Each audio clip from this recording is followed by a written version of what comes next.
Alors, nous avons le grand privilège aujourd'hui de recevoir le coach dont le visage reflète la gloire. Hop, c'est parti pour un moment de fou rire, de discussion sur des thématiques d'actualité et d'amélioration quotidienne.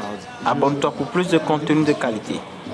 Bonjour à la famille. Bonjour. Bonjour mes bien-aimés téléspectateurs, téléspectatrices. C'est un plaisir d'être là encore. Et ce sera du bon moment toujours. On va parler encore de finances dans le foyer aujourd'hui. Ouais. Disons, on réagit Ok. sur le fait de ne pas avoir de compte personnel. Ok. Parce que justement, l'expérience fait que les comptes communs ou bien le conjoint qui connaît tout sur les entrées de l'autre, ça ne donne pas bien. Nous avons un papa depuis Bay qui avait eu à téléphoner la fois dernière qui dit que lui ne comprend pas pourquoi son argent est pour la famille et que l'argent de sa femme est pour la famille de sa femme. Dixit, madame. Oui. Et que l'affaire est allée jusqu'en réunion de famille où on a convoqué la famille de madame qui est d'accord sur le fait que le monsieur, étant le chef, doit prendre soin de sa famille et que la femme doit prendre soin en tant que fille de sa mère et de son père. Comment abomination? Non, mais c'est une chose courante chez nous, mais c'est normal aussi. Nous, les filles, quelque part, nous éduquent à ce que tu saches que tu dois revenir vers papa et maman. Beaucoup plus que les garçons ou les hommes qui, eux, ils forment une famille. C'est eux le socle et le pilier de la famille. Oui, on rencontre des cas comme ça. Voilà. Mais je pense que la dernière fois, on en a parlé. Et on disait que le point de départ, c'est d'abord que les gens s'asseyent et parlent normalement. Avant de commencer par vivre avec quelqu'un, il faut qu'on s'asseye et discuter de tout ça. Mais le problème, c'est que dans nos familles, on n'a jamais vu ça. Il y a des gens qui ont grandi, même discussion entre papa et maman, là, on n'a jamais vu ça. C'est papa. D'argent? Non, de manière générale. C'est papa qui prend des décisions et tout le monde exécute. Oui. Donc, dans sa tête-là, s'asseoir avec une femme pour discuter argent, c'est inconcevable. Tu vois, donc, quand on veut se marier, là, tu me plais, je te plais, bon, on va faire des enfants et puis c'est bon. Donc, on ne se rend pas compte qu'il y a d'autres choses qui vont nous rattraper plus tard dans le couple. Donc, on n'en a pas parlé. Maintenant, on rentre dedans, on se rend compte qu'on est rattrapé par les faits. Voilà. Donc, normalement, comme on l'a dit, c'est normalement de s'asseoir d'abord et essayer de comprendre quelle est la conception de chacun par rapport à ça. Bon, je comprends, parce que si c'est dans un cadre chrétien, on parle de une base. Mais là, comme c'est une émission de manière générale, il faut qu'on aille sur ce terrain général-là, où il faut d'abord s'asseoir pour parler de comment est-ce que chacun conçoit cette chose-là. Alors, si, par exemple, par rapport à ce cas, normalement, c'est de s'asseoir et discuter. Bon, maintenant, par rapport aux dépenses de la maison, comment on s'organise? Parce que tout compte fait, si tu veux que je mette tout mon argent et que toi, ton argent part, il y a des choses qu'on ne fera jamais, aussi vite qu'on le pense. Oui, on est en location. Moi, je prends tout mon argent, je paie le loyer, je paie l'électricité, je paie à manger, je paie la scolarité des enfants. Il n'y a plus rien. Donc, tu attendras jusqu'au jour où j'ai l'argent pour qu'on puisse quitter. C'est vrai. Oui. Donc, ça veut dire qu'on pourrait s'aider, aller chez nous plus vite que si tu fais ce que tu fais là. Donc, des fois, par manque de projet, d'ensemble, fait que les gens pensent qu'il faut faire comme ça. Mais si on s'asseye et qu'on discute, parce que ce qui est sûr, les gens ont peur. Peut-être la femme aussi a déjà vu, comme je l'ai dit, elle a peut-être vu sa grande sœur. C'est ça, sa grande sœur qui a aidé son mari. Et après, bon, le mari a l'argent. Maintenant, là, on ne connaît plus cette femme. Voilà. Donc, il dit, moi, je ne veux pas rentrer dans ça. Moi, gagnant, nous sommes une famille au doigt. Donc, mais je pense qu'on ne peut pas vivre sur cette base-là. Le mariage n'est pas fait pour qu'on puisse aller sur ce terrain. Normalement, le mariage est fait pour être ensemble, soudés, et accomplir des choses ensemble. Normalement, c'est ça la base. Donc, pour ce parent, je comprends. Pour ce papa, je comprends. Mais la bonne chose, c'est vraiment de reprendre le sujet et de discuter avec sa femme. Je sais que c'est compliqué. Parce que déjà, le modèle que la femme a connu, tu vois, sa famille est en train de défendre ça. Donc, ça devient compliqué. Bon, maintenant, s'ils ont une autorité, une tierce personne qui est impartiale pour pouvoir les accompagner, le mieux, c'est de pouvoir faire ça. Sinon, ils vont vivre dans ça, chacun sera fâché, mais ils n'attendront pas grand-chose dans la vie. Et c'est dommage. C'est dommage. Alors, vous avez reçu plusieurs messages la fois dernière. J'en ai pris 3 OK. sur lesquels je voudrais que vous interveniez. Le premier disait bonjour à vous tous sur le plateau. Bonjour. Je remercie les invités. OK. Et j'ai une question pour le coach. OK. Lorsque nous devions commencer, nous nous sommes assis pour parler selon nos moyens. OK. Et ma femme devait s'occuper de payer la facture d'électricité et d'eau. Aujourd'hui, elle est en train d'évoluer et je lui donne plus de choses à payer et elle refuse. Alors, maintenant, pourquoi tu lui demandes de payer plus? Parce qu'elle a plus d'argent? Oui, parce qu'elle évolue. Donc, il dit qu'elle est en train d'évoluer. Je crois qu'elle gagne plus. Oui, c'est dire que madame gagne plus d'argent que quand ils étaient en train de rentrer Non, dans le non, mariage. je pense qu'on a fait les mêmes erreurs. Je l'ai dit la dernière fois.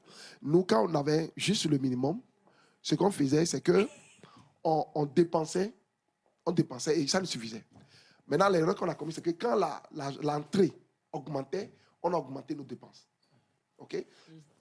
Oubliant que normalement, quand ça augmente là, c'est plus d'investissement normalement. Oui, mais non. Monsieur dit que Dans ce cas, oui. ils ont discuté et ils se sont partagés les dépenses. Ouais, Madame devait payer l'eau et l'électricité. Oui. Maintenant qu'ils sont dans le mariage et que la situation de madame augmente, ils lui rajoutent d'autres dépenses. Oui, c'est ce que je vais dire maintenant. Ça dit que normalement, Voilà. il s'asseye. En fait, le point de départ, normalement, c'est ça. Ce n'est pas tant les dépenses courantes de la maison. Quand vous gagnez de l'argent, c'est un moyen pour être financièrement indépendant. C'est ça. Ok. Donc, ça veut dire que si juste vous pensez dépenses, vous ferez les mêmes erreurs que nous avons commises. Ok. On ne fait pas ça. On pense d'abord, quand je gagne 100 000 francs là, si je veux plus travailler dans 10 ans, combien je mets de côté pour que dans 10 ans là, je ne travaille plus et que je ne dépende de personne. Clair. Voilà. Donc, quand on pense comme ça, la femme comprend là où on veut aller. Ce n'est pas juste d'épargner de l'argent, ce n'est pas juste couvrir les dépenses. Donc, quand l'argent rentre, ce n'est pas maintenant je vais ajouter des charges. Non. Madame, je vois que ça augmente. Comment on fait pour gagner encore plus? Tu vois, quand tu rentres dans ce sens-là avec cette genre de discussion, la femme comprend son intérêt dedans. Parce que là, elle ne voit pas ses intérêts. Elle ne voit qu'on va lui ajouter encore des charges. Mais madame, tu as besoin d'autres choses et tout et tout. Comment on fait pour que tu gagnes plus? Ce serait toujours le bien de la famille. Donc, moi, je vais plutôt les conseiller d'aller sur le sens de comment est-ce qu'on fait pour avoir plus d'investissement. OK? Plus d'investissement. Maintenant que nous avons fait ce plan-là, tu vois, il y a encore plus d'argent. Maintenant, cette charge-là, est-ce qu'on ne peut pas voir comment est-ce qu'on rediscute? Donc, ce ne sera pas une imposition pour dire, comme je gagne plus là, prends ça. Non. Puisqu'on avait discuté avant, assez nous discutons. Et voyons comment on fait par rapport à l'investissement, mais également par rapport au fait de se décharger. Je dis toujours aux gens, et je pense que c'est clair, on ne se marie pas pour charger l'autre, mais c'est pour le décharger. Magloire, Ouais, et si on se marie ouais. que l'un des conjoints Ouais. ne travaille pas? Ouais. Si avant le mariage, avant même qu'on ne se marie, peut-être monsieur a rencontré une jeune femme qui, bon, peut-être ces petites choses, elle est bon au chômage, ou c'est le cas, ou c'est le contraire, hein, mais quand même l'amour est là et on veut entrer dans le mariage. Oui, première chose, c'est que c'est des erreurs qu'on commet. Ouais. L'amour est là. Non, on ne mange pas l'amour dans le foyer. Les gens qui sont mariés vous le diront. On ne mange pas l'amour. Et les hommes qui disent, tu es marié, donc il faut rester à la maison. Non, c'est parce que, ça j'ai rencontré ça la dernière fois, j'ai dit, aujourd'hui je peux travailler, je prends ta voiture, tu sors et quelque chose arrive. Tu es invalide. On fait comment? Des fois, les gens ne voient pas ça. On fait comment? Il y a une femme, si c'est vous deux là, on comprend. Il y a les enfants, il y a le loyer, on va vous sortir. Et toi qui avais tout, tu te mets dans la rue. Donc, ce n'est pas juste l'égoïsme là qu'il faut mettre devant. Pensez à l'autre et pensez à toutes ces situations. Si vous avez peur de quelque chose là, demandez qu'on vous aide. Parce que des gens, ils ont peur. Parce que c'est vrai, l'argent, c'est le pouvoir. Celui qui a l'argent a une portion de pouvoir. Oui. Ça, c'est vrai. Mais quand on se rééduque là, on comprend qu'on a besoin de l'argent pour faire des choses dans la vie. La Bible dit l'argent répond à tout. Il y a des gens qui vont vous respecter parce que vous êtes bien financièrement. C'est comme ça. Mais donc, quand on dit non, on ne travaille pas parce qu'on a peur de quelque chose et on n'imagine pas tout ça, c'est compliqué. Par exemple, vous avez des enfants, le monsieur arrive à payer les frais de scolarité jusqu'au lycée. À l'université, ce n'est plus 100 000, 200 000, hein, c'est des millions. Maintenant, si la femme gagne au moins 200 000, ça peut aussi aider à payer peut-être d'autres éléments. Toi, tu paies ça et la femme t'aide. Si tu veux faire, tout sera chargé.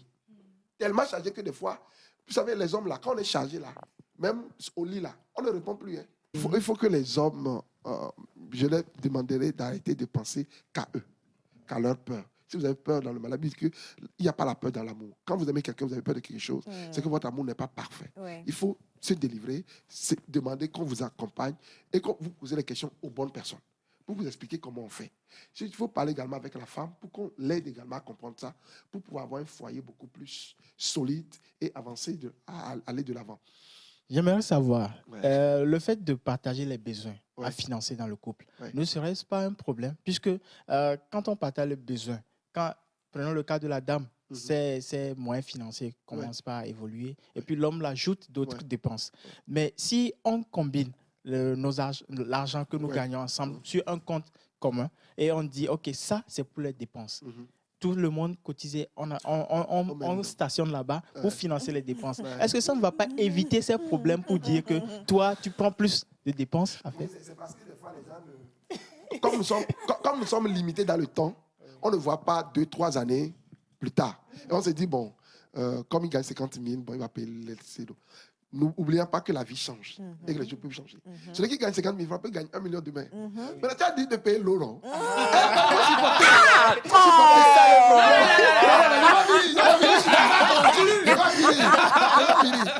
C'est pas fini. Donc, le mieux, normalement, ce qu'on fait, normalement, je pense qu'on l'a dit la dernière fois, c'est de s'asseoir et descendre. Moi, je demande même les jeunes qui viennent chez moi, je dis, quel genre de maison vous voulez prendre?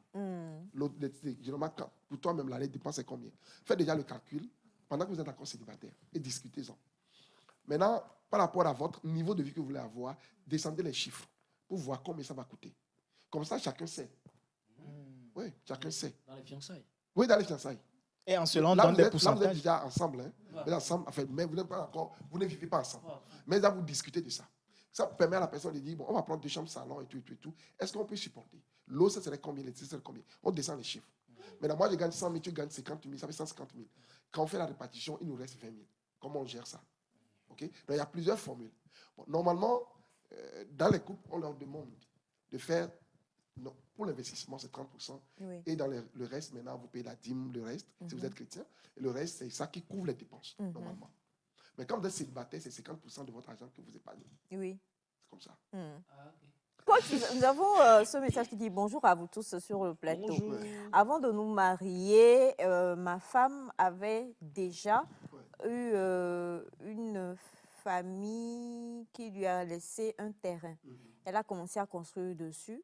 Et lorsque elle a continué, nous sommes sortis de location et nous sommes aujourd'hui dans la maison de madame. Mais ma femme ne me respecte pas. Non, non. En réalité, je peux répondre? Bien sûr, monsieur. Non, monsieur. ce n'est pas parce que ce n'est pas parce qu'ils sont dans la maison que la femme est comme ça. La femme est comme ça. Elle était comme ça. Non. Je l'ai dit. Je vais vous l'expliquer. En réalité, quand vous voyez des gens orgueilleux, ce n'est pas l'argent n'a fait qu'amplifier ce qu'il était. Ce qu'il était. Ah oui. Le pouvoir et l'argent amplifient ce que nous sommes. Donc, quand vous voyez des gens se comporter, c'est qu'il était comme ça. Il y a des choses que la pauvreté cache. Oui. Il y a beaucoup de choses que la pauvreté cache. L'argent ne fait que révéler. Donc, elle était comme ça. Ça révèle, en fait. Justement. Elle était insoumise. Elle était comme ça. Et elle a trouvé maintenant l'opportunité de manifester cela. Voilà. Donc, que le monsieur ne dise pas, c'est parce que je suis toi. Non. C'est que la femme a un problème. Il faut qu'on l'aide. On l'aide. Maintenant, aussi, ça dépend aussi de comment est-ce que des fois aussi le monsieur se comporte. Mais ça ne donne pas le droit à la femme de mal parler à son homme.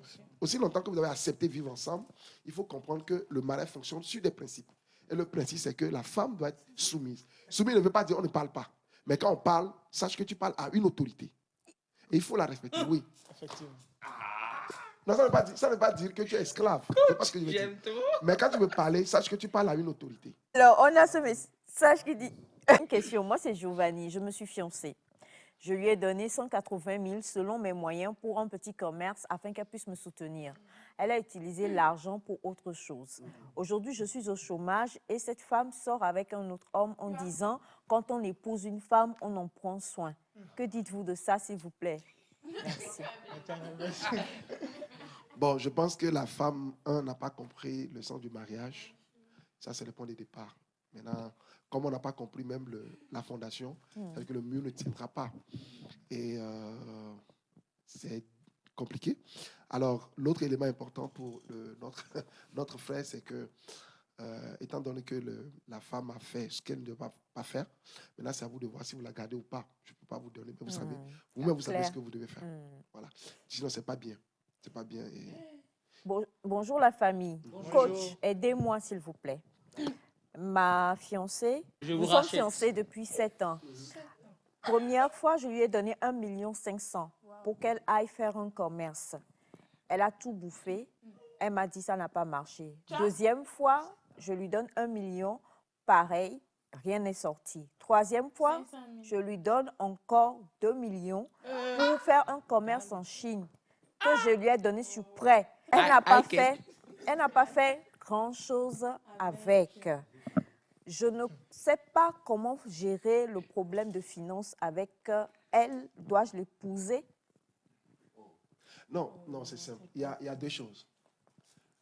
Tout le monde n'est pas appelé à faire du commerce. Oui. Ça, c'est le point de départ. Il faut d'abord savoir si la personne a la capacité et les compétences pour les choses pour lesquelles tu lui remets l'argent. Ce n'est pas parce qu'elle est femme, parce que des fois, les gens pensent comme ça. Ce n'est pas toutes les femmes qui font du commerce. Donc, il y a des femmes là, tu n'as pas besoin de lui donner 1 million. Tu ne sais pas comment la femme elle va trouver l'argent pour faire ce qu'elle veut faire.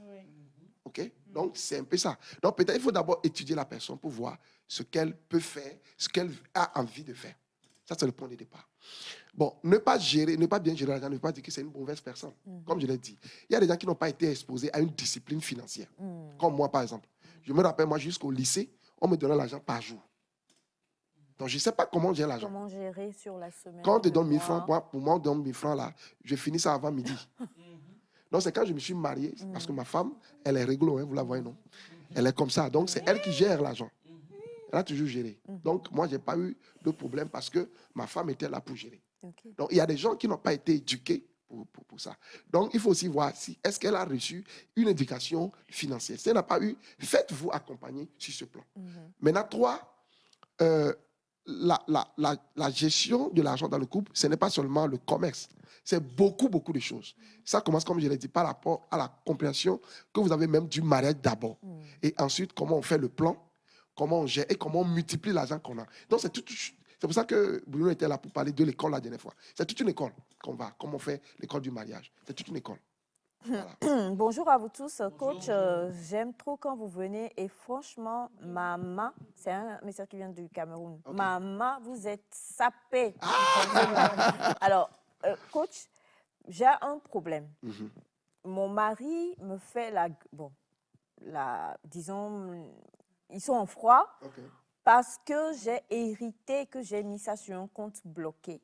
Il veut que je débloque pour qu'on bouffe, enfin, pour qu'on va dépenser ensemble. Mais moi, je ne veux pas. Je veux réfléchir pour savoir quoi faire avec mon héritage. Et il me fait, il reprend, hein, il me fait la G-U-E-U-L-E depuis maintenant 6 mois. Je ne sais pas comment gérer cela. J'ai discuté avec sa mère m'a dit de lui remettre l'argent. Non, je pense pas que ce soit la bonne approche de remettre l'argent, non.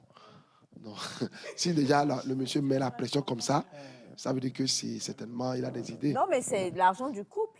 Non, mais c'est mon héritage. C'est mon papa qui m'a donné. Excusez-moi. Sois humble. Oublie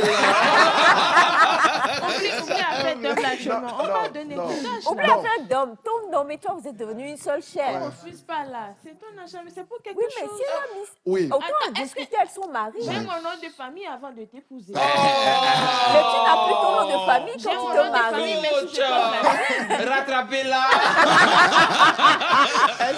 Non, attendez. Normalement, quand tu viens... normalement, quand tu viens au foyer, vous devenez seule chair. Mais ça ne veut... Il y a quand même des éléments qu'il faut comprendre. Par exemple, si vous avez signé séparation de biens, ça veut dire que ce que vous gagnez avant ne rentre pas dedans. Ce que tu gagnes maintenant ne rentre pas dedans. Mais on discute pour voir comment on fonctionne ensemble. Si c'est une communauté de biens, ça veut dire que tout ce que tu gagnes et tu gagneras fait partie. Donc, si en temps tu as reçu l'héritage, ça veut dire que si c'est une communauté de biens, ça rentre dedans. OK? Mais ça ne veut pas dire que quand il y a l'argent là, il faut dépenser. C'est ce que je veux expliquer aux gens. Non. Je dis, moi qui suis ici, nous, on ne connaissait pas ça. On a fait des erreurs. Donc, toi aussi, tu n'as pas besoin de faire les mêmes erreurs pour aller apprendre. Gagnons en écoutant les expériences des autres. Quand on a l'argent là, on pense investissement. Voilà. Parce que vous allez partir et les enfants vont rester. Il faut qu'on facilite la vie à la génération qui suit. C'est comme ça. Donc, je pense que la femme a une bonne idée. Peut-être l'approche l'approche de comment aborder la question avec le monsieur. Peut-être c'est ça qui est un peu rude, qui fait que le monsieur... Peut-être le monsieur a besoin d'argent aussi pour faire des choses. Mais il faut s'asseoir. Il faut s'asseoir peut-être et discuter, parler. J'explique pourquoi moi je dis comme ça. Mon papa a souffert pour moi. Il n'a pas souffert pour nous. Oh, coach! Attends. Non, c'est qu'elle dit. Mon papa a souffert pour moi. Il n'a pas souffert pour nous. Ton papa aussi a souffert pour toi. Je suis pas d'accord, coach. Je suis pas d'accord. C'est toi qui n'es pas d'accord. C'est ton point de vue. Garde ça pour toi. Je suis mais pas moi, je dis d'accord. pour moi. Non, mais en même temps, tu Je t'es ne marié, refuse non? pas. Attends. Tu es devenu une seule chair avec ton mari. Je ne refuse pas Donc, qu'on est devenu une seule chair, monsieur. Il a tu sa peux pas taille. garder, par exemple, Vous l'héritage êtes de marié, ton vous papa avez votre conception de la chose. C'est ça que pendant vous êtes en que ton train mari, d'utiliser. lui, il est en train de souffrir à côté. Je n'ai pas dit, Elias, on n'a pas Elias, dit que le monsieur est en train de Tu ne peux souffrir. pas me forcer à... Non, non, donner- attendez. Oui, mais quand on voit, on a l'impression que le monsieur veut forcer la main à la femme. On n'est pas contre le fait qu'on utilise l'argent pour faire de bonnes choses. On n'est pas contre. Mais le fait de attendez. vouloir mettre la pression Sur la pour personne, dire c'est ça il que faut moi j'aime donner. pas, en fait. Non, c'est pour ça que j'ai dit des gens n'ont pas reçu l'éducation financière qu'il faut. Il faut savoir comment Et dire puis, ça. et puis après, on a l'argent, on veut dépenser. Des fois, même des gens disent non, le projet. Mais quand je regarde même là, ce n'est pas un projet bancable. Ça ne tient même pas la route. Mais on veut mettre l'argent dedans. Donc, finalement, des fois, quand on se connaît, on a peur de remettre l'argent. C'est ça. Tu vois? Donc, il faut quand même s'asseoir, réfléchir, se faire accompagner aussi peut-être. Et aller demander les conseils à la maman du monsieur. Je sais pas si elle vient aussi d'une famille avec ce modèle où on remet l'argent au monsieur, bon, elle va dire oui. Mais quand vous venez d'une famille où vous comprenez que l'argent, c'est un moyen pour aller plus loin dans la vie, vous allez changer de façon. Aussi, il faut savoir que quand tu as un héritage, quand quelqu'un te donne un héritage en même temps, tu as besoin en fait de vraiment savoir ce que tu veux faire de ça. avec. On ne se Surtout quand ça précipite vient de jamais quelqu'un avec qui est un très héritage. proche, Ouais, qui est c'est ça. très Oui, essentiel c'est ça. à toi. Il faut savoir C'est ça. penser à Ça, ça. Même c'est si tu as vrai. ton On ne dilapide conjoint pas un et tu héritage. On ne discuter dilapide avec pas de lui, l'argent en on général. ne dilapide pas Ouais. l'argent. Moi, On pense à ça. Je suis d'accord avec le coach. Avec toi, on pourra en parler après. Oui. Mais il faut savoir comment le dire. On ne fait pas imposer à ce que moi je te donne l'argent Ouais, pour ça, qu'on c'est vrai. bouffe. C'est ça, c'est ça que je ne suis pas d'accord. Il n'a pas dit qu'ils vont bouffer C'est ce l'argent. que la hein. dame a Ah, écrit. il n'a pas Alors, dit bouffer. c'est ce que la dame a Ah, écrit. Un dernier message. C'est mieux. Bonjour, coach. Bonjour. Nous sommes en train de faire les cours à l'église d'accompagnement pour pouvoir nous marier. Le pasteur dit que quand je gagne mon argent, C'est pour lui. je dois prendre ça, me réveiller le matin, Et me lui mettre à donner. genoux et dire, papa, voici mon salaire. Daddy, C'est quelle église? Laissez-moi. Daddy est gagnant. Non, mais vous avez parlé, vous avez dit, il faut savoir qu'on parle à une autorité. Peut-être que c'est ça, je ne sais pas. Mais, madame, Humblement. c'est quelle église? C'est de l'humilité. Quelle humilité? Maritale. Maritale. Donc, si c'est ça, réveillez-vous sans rien dans la main, dites papa, daddy, bonjour. non, mais laissez le coach répondre. Excusez-moi, il n'y a qu'un seul coach. Il n'y a qu'un seul coach. Coach Aïcha. Bon, Coach. je ne sais pas pourquoi le pasteur l'a dit. Mais est-ce qu'on a besoin forcément de se réveiller le matin pour faire ça? Je sais 4 pas. heures du matin. Non, je ne sais pas. En réalité, ce que les gens doivent comprendre, comme je l'ai dit la dernière fois, la Bible, ce n'est pas seulement pour les chrétiens. La Bible, c'est un manuel que tout le monde doit lire. Et quand vous lisez la Bible, vous allez vous rendre compte que l'homme et la femme sont égaux. Mais c'est la responsabilité qui les différencie. Donc, la femme n'est pas un sous-homme. Non, c'est une partie de toi. Donc, il ne faut pas la traiter comme un sous-homme. C'est pas parce que la femme se met à genoux, te remet l'argent, qu'elle te respecte. Il y a des gens qui sont à genoux, dans le mais dans le cœur, cœur, là, là, ils sont pas voilà. à genoux. C'est ça. Donc, je pense que ce n'est pas une question de s'agenouiller pour le faire. Mais bon, comme vous êtes une autorité, je ne vais pas dire quelque chose, mais moi, ce que je pense, on n'a pas besoin forcément. Non, je vais dire l'autorité spirituelle, quoi. C'est diplomatique. Hein. J'aime Ouais, je bien. ne veux pas dire quelque chose pour embêter les gens, mais ce que je ne pense pas que ce soit aussi nécessaire que ça. Oui, vous respectez votre mari, vous lui parlez comme Mais une est-ce qu'il autorité. faut mettre le salaire, venir lui donner le salaire? Non, en fait, non, remettre, non, comme j'ai dit. C'est-à-dire que ce que nous on fait, on a une fiche Excel où on a déjà listé toutes les dépenses, de manière générale. Alors, donc, quand l'argent vient, on sait que ça va aller ici, ça va aller ici. Donc, on n'a pas besoin de venir remettre à quelqu'un. C'est qu'on sait que ça doit aller ici, ça doit aller ici. Et c'est nous deux, les deux ressources qui sont ensemble. Donc, vous répartissez et vous savez, c'est comme ça. Donc, même s'il n'a pas besoin de sa journée pour le mettre, tu sais qu'on va en parler. On a déjà la fiche de répartition. C'est pas pour rien, moi, je suis la belle-sœur du coach Magloire. Et moi, le petit frère préféré. Alors, il y a encore toujours trop de questions. On va voir avec le coach Magloire la prochaine fois, quand il viendra en Bumba. On en parlera. Aujourd'hui, nous sommes pressés d'aller saluer son gestionnaire. Donc, coach Magloire, regardez la caméra de Victor et laissez le numéro de téléphone. C'est le 90 14 99 70. 90 14 99 70. Voilà, 90 14 79 70. Et n'oubliez pas que l'école du mariage se poursuit tous les dimanches à partir de 15h. Et ce dimanche, on reçoit un ami qui vient de Dakar. Voilà. Et donc, il viendra faire des cours sur les blessures émotionnelles. Mais ce sera gratuit pour ceux qui veulent venir suivre. Si vous voulez venir, vous pouvez venir. Ce sera 2 séances gratuites ce dimanche et le 3. Exact. Merci beaucoup, coach Magloire. C'est un plaisir.